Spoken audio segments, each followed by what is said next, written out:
Shalom. Every year between Tisha B'Av and Rosh Hashana, we read the Sheva de Nechemta, the 7 Haftarot of comfort from Isaiah chapters 40 to 61. The first begins, Nachamu, Nachamu Ami, comfort, O comfort my people, says your God, while the fourth begins, I am he who comforts you.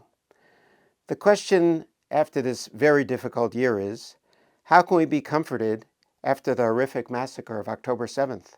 The subsequent loss of some 400 Israeli soldiers and civilians, and the recent murder of 6 hostages. It is my custom when faced with a serious challenge in life to search our history for answers and inspiration. In the past, we also experienced terrible tragedies much greater in scope than our current tragedy, and the Jewish people found nechama, comfort. How? Abraham ibn Ezra and modern Bible scholars teach us that Isaiah 40 to 66 were written by an anonymous prophet whom they call Second Isaiah, around the year 540 BCE.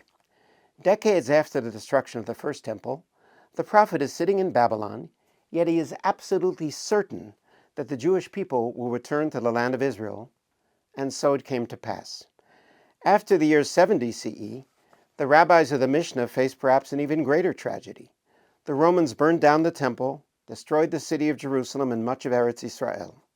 Hundreds of thousands were killed or sold into slavery. The temple was not only a magnificent building, it was the entire center of Jewish worship. Without the temple, there was no way to pray to God or to atone for sins. What did our sages do? We are told in Avot Rabbi Natan that Rabbi Yochanan ben Zakkai was once leaving Jerusalem and his pupil Rabbi Joshua was walking behind him, and they saw the temple destroyed. Rabbi Joshua said, "Woe to us that it has been destroyed, the place where the sins of the Jewish people are atoned."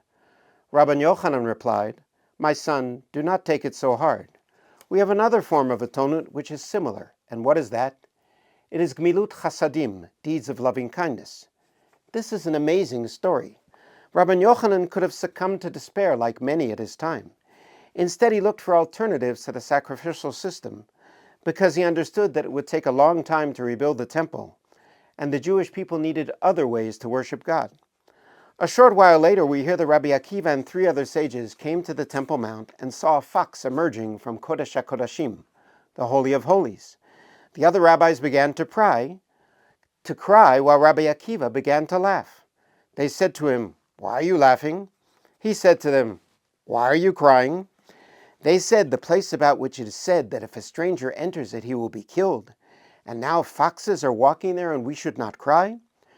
Rabbi Akiva comforted them by expounding a verse from Isaiah chapter 8. He concluded, "Now that the prophecy about the destruction of Jerusalem has been fulfilled, it is evident that the prophecy about the return to Zion will be fulfilled." They said to him, "Akiva nichamtanu, Akiva nichamtanu." Akiva, you have comforted us. Akiva, you have comforted us. This too is an amazing story. Rabbi Akiva should have been crying like his fellow rabbis. But despite the Churban, he was certain that eventually the Jewish people would be redeemed, and so it came to pass in 1948. Second Isaiah, Rabbi Yochanan ben Zakkai, and Rabbi Akiva faced much greater tragedies than we face now, and yet somehow they managed to comfort their people. We read at the end of the second Haftarah of consolation, Isaiah 51, Ki nicham Hashem Tzion. Truly the Lord has comforted Zion, comforted all her ruins. He has made her wilderness like Eden, her desert like the garden of the Lord. Gladness and joy shall abide there, thanksgiving and the sound of music. We have been privileged to witness the fulfillment of the first half of this verse. May we soon witness the fulfillment of the second half as well.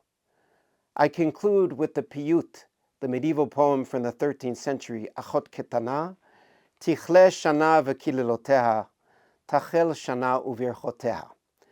May the year end with its curses. May a new year begin with its blessings. Shana Tova from Schechter.